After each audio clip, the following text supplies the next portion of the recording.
끌어당김은 부정적 사고와의 싸움입니다. 그런데 이 부정적 사고는 우리들의 무의식 깊은 곳에 고여 있기 때문에 쉽게 없애기가 어렵습니다.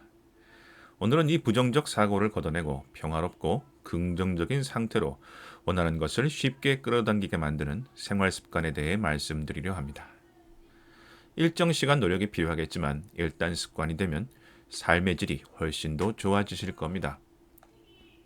우선 부정적인 감정이 고여 있는 것이 무의식이기 때문에 무의식을 정화하는 데 집중해야 합니다. 의식과 무의식이 교차하는 순간은 잠들기 직전과 눈을 뜬 직후입니다. 우리의 뇌는 하루에 겪은 일들을 수면 중에 오래 기억해야 할 것과 빨리 잊어야 할 것으로 구분합니다. 우리의 뇌는 광대하지만 그래도 용량의 한계가 있으니까요. 또 모든 것을 다 기억한다는 것은 지극히 비효율적인 방식이죠.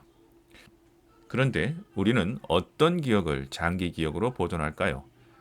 강한 감정이 동반된 기억이나 반복적으로 일어난 일, 또는 우리가 반복적으로 곱씹는 일들입니다.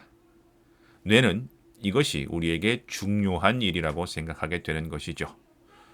그러므로 낮에 있었던 불쾌한 일을 계속 곱씹으면서 잠자리에 들면 그 부정적 감정과 기억은 우리에게 중요한 것이 되고 따라서 무의식 깊이 저장됩니다. 그리고 비슷한 사건이 생기면 즉시 그 부정적 감정과 생각을 다시 떠올리게 되는 거죠. 따라서 끌어당김을 위한 첫 번째 생활 습관은 감정과 생각을 비운 후 잠이 드는 것입니다. 가장 좋은 방법은 명상입니다. 명상의 방법에 대해서는 위에 링크를 달아 놓겠습니다. 글로 적어보는 것 또한 큰 도움이 됩니다. 생각과 감정을 마음과 머리에 담아두지 않고 지면 위로 내보내는 것이죠. 두 번째 습관은 아침에 눈을 뜨자마자 이렇게 말하는 것입니다. 감사합니다. 감사합니다. 오늘도 살아있음을 감사합니다. 눈을 뜨자마자 아직 정신이 깨기 전에 말하는 것이 포인트입니다. 이렇게 하면 이 문장은 무의식으로 바로 스며들어가 하루를 기분 좋게 만들 뿐 아니라 실제로 감사할 일이 생깁니다. 아무리 생각해도 감사할 일이 없다고요? 출근, 등교, 집안일 등등 지겹고 힘만 드신다고요? 하지만 최소한 지금 우리는 살아있지 않습니까? 그것만으로도 우리는 감사의 마음을 가질 수 있는 것입니다. 그러니 감사한 마음이 들지 않는다 해도 일단 그냥 말해보세요. 그러면 감사한 마음이 따라오게 돼 있습니다. 뿐만 아니라 감사할 일도 생기게 되는 것이죠. 아무 일도 없는데 1000번쯤 감사하다고 말하면 우주도 민망해져서 한 개쯤은 감사한 일을 주게 되어 있는 것이죠. 세 번째 습관은 마음 챙김 집안일입니다. 우리는 낯선 일이나 어려운 일을 할 때는 정신을 집중합니다. 지금 하고 있는 일에 온 에너지를 쏟죠. 하지만 익숙하거나 루틴으로 하는 일에는 정신적 에너지가 들지 않기 때문에 딴 생각을 하게 됩니다.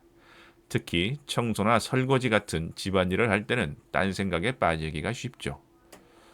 그런데 대부분의 딴 생각은 부정적인 경우가 많습니다. 앞에서 말씀드린 대로 부정적 감정들은 우리의 무의식의 바다에 깊숙하게 잠겨 있으니까요. 이럴 때는 집안일을 할 때 오로지 일 자체에만 의식적으로 집중해 보세요.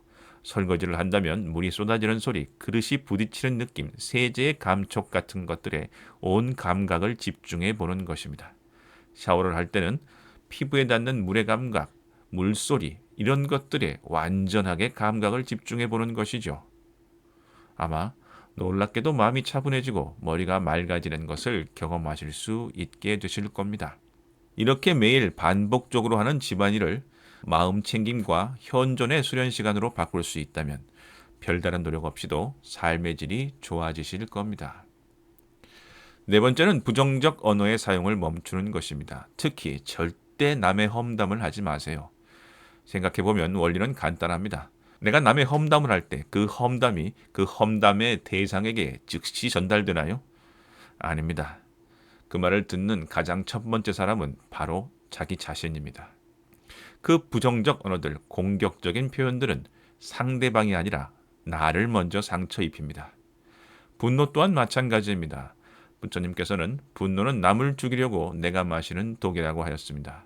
우리가 화를 내고 상대방에게 쏘아붙일 말을 계속 속으로 연습하는 동안 우리는 끊임없이 독을 마시고 있는 것입니다. 정작 그 상대방은 내가 그러고 있는지도 모르는데 말입니다. 험담과 분노를 통해 생긴 독들은 고스란히 내 무의식에 가라앉아 우리의 영혼을 탁하게 만드는 것이죠. 다섯 번째는 그럴 수도 있지라는 태도로 세상을 바라보는 것입니다. 절대로 안 되는 것도 꼭 되는 것도 없는 것이 세상입니다.